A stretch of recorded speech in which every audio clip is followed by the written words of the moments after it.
Hi there, welcome back to Brunama. Today my guest in the studio with me is Dr. Billy, he is the founder of the Scientific Dentistry Alliance, otherwise known as the SDA. We're here to talk about the importance of good water for dental care. Dr. Billy, welcome to the show. Thank you. How are you today? I'm good today. Thank you. Yes, I'm making sure that I'm smiling and that my teeth are looking as nice as it can. Right. We're talking about dental care, and I think a lot of people don't give much thought about the kind of water we use when we're brushing our teeth. Yes. Now, why is it important, first and foremost, to have good water for dental care? Right. As you know that water for dental care, water goes in the mouth. So it's just like food. You wouldn't like to have dirty food or bad quality food. Same goes to water. So you want to have clean water that fits your body, that is healthy for your body, and there are more than 65% of your body is made out of water. So water is essentially important for the body. When we look at the kind of water that we use, what type of good bacteria or micro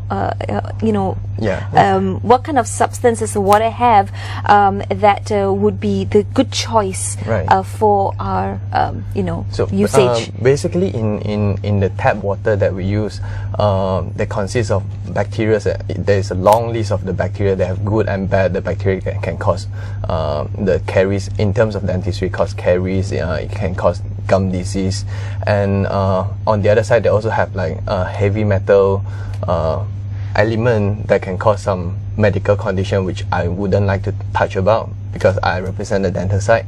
So so there will be microorganism that is bad for the body, which is not good to use in a dental procedure. Well, it is of course common knowledge that drinking water is essential for good health overall, and therefore water is needed by all the cells in the body and for our organs. But the lack of fluoride in water can cause tooth decay. In our daily consumption now, with the water that we are exposed to, that we generally use, is that good enough?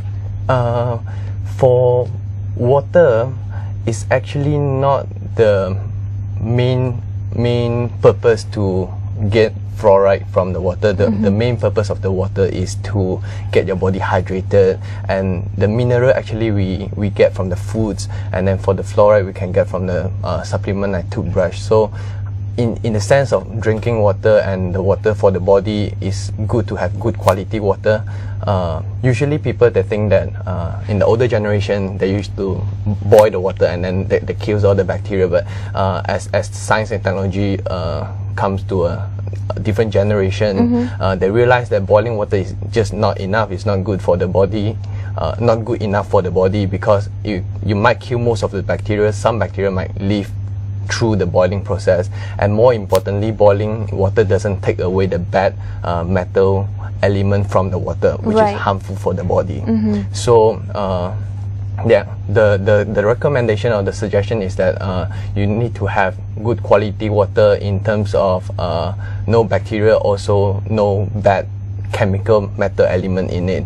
So good quality water such as filter for our water, reverse osmosis, or in the full terms.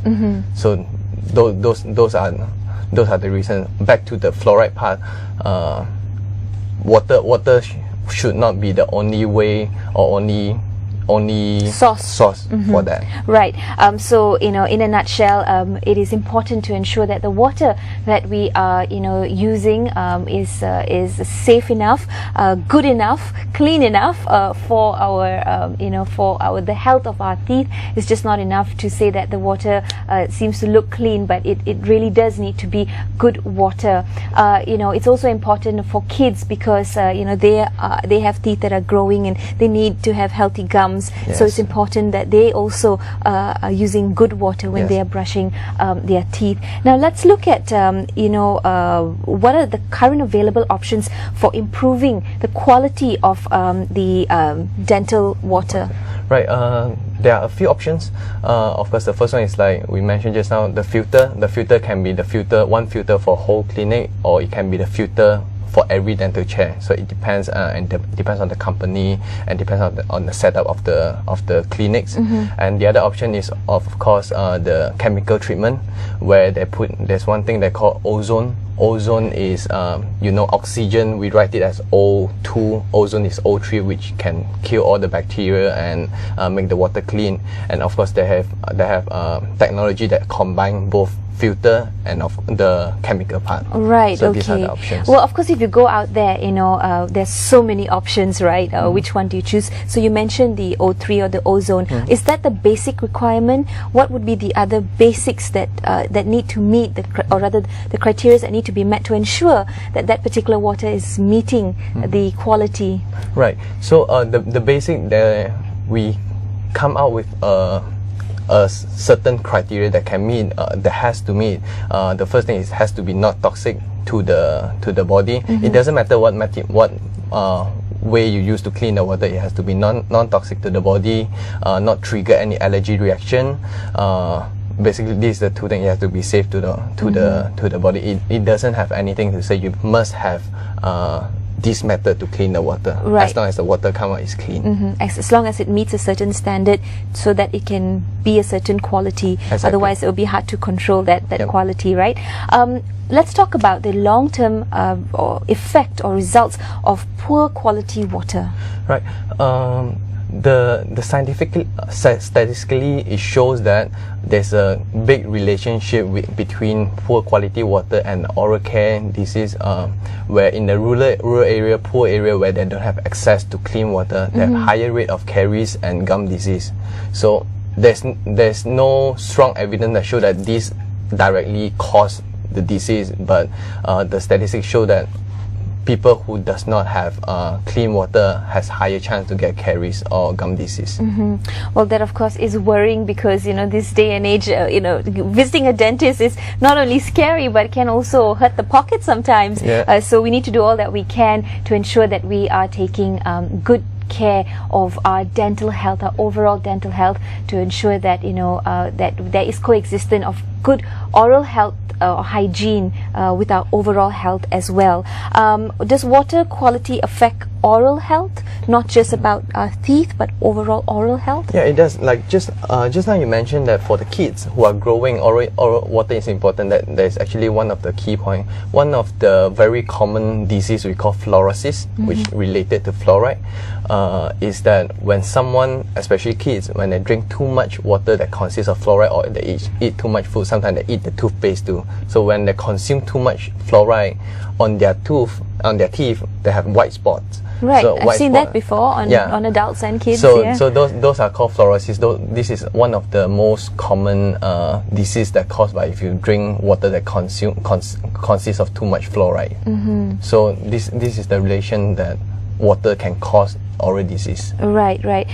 Now we go back to the issue of the boiled water. Every home, the safest bet always is to boil the water. Then the boiled water is also kept. It's kept for maybe 2 or 3 days and all of that. So your particular advice is that is not the way to approach how we acquire good water. Yeah.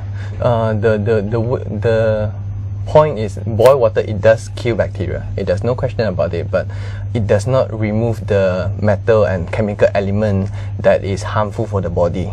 So those material can be removed not only through, but one of the common way is through the filter. So you filter it out, and then you can combine with chemical treatment, so also to kill the bacteria. So point being that although boiled water does kill the bacteria, over long-term usage still cannot guarantee that you can prevent any kind of disease to occur, whether it's your oral health, dental health, or general overall health, right? Now, what would you recommend be the approach for good dental hygiene overall, besides water, of course? Right. Good dental hygiene. Of course, first one is brush your teeth twice a day. That's very good. Twice a day, and flossing. When you have the line and then you go in between the teeth. That is very important, because that's where the decay starts. Because brushing, you don't reach at the area. So, and apart from that, there's a good oral care habit. Apart from the habit is you have to see your dentist regularly. How regular? Right. This is a very common question. It recommend about 6 months 6 months is the recommendation, but it depends on different person. For example, last time when I was practicing in my school, I've seen someone that haven't seen dentist for 20 years and their teeth is perfect. Oh. And you have someone who see the dentist last 6 months ago and they have bad teeth. Right. So generally 6 months, but the dental officer or the dentist will tells you what suits you the best. That's right. Well, I think that's a good point to bring up. It's a reminder as we are approaching, the half-year mark soon enough that it's time for the dental checkup. So please do make your appointment with your dentist. Now, you're also, of course, the founder of the Scientific Dentistry Alliance. Tell us about this. Right. Scientific Dentistry Alliance is actually a startup in the dental industry. The background of that is we see that there is increased amount of dentists being produced. So in the future, very short future, there will not be shortage of dentists. So the people will have dentists to serve them, but somebody have to serve the dentist. So Scientific Dentistry Alliance, based on that, it formed and it aimed to serve the dental industry as well as create oral care awareness to the public. We have a series of projects to achieve that. The 3 big projects is the first one, we're going to build an e-commerce platform that give oral care information, promote oral care awareness, because if you have good dentists, if the patient not aware about how important it is, the dentist is basically no use. That's right. So to promote overall general awareness about oral hygiene and dental care. Exactly. And then the second project is this whole project is going to carry out throughout the next 10 years. So the second project will be building 140 dental clinics over ASEAN.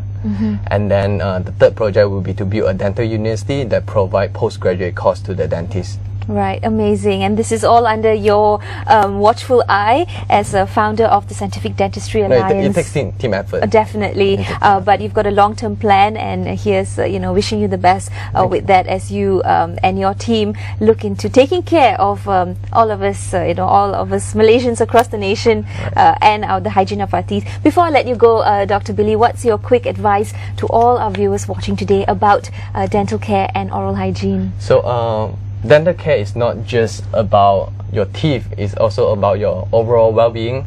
A good smile can bring you confidence that give you a good lifestyle, that contribute to a good lifestyle. So take care of your teeth and drink healthy water. Absolutely. That was the point today.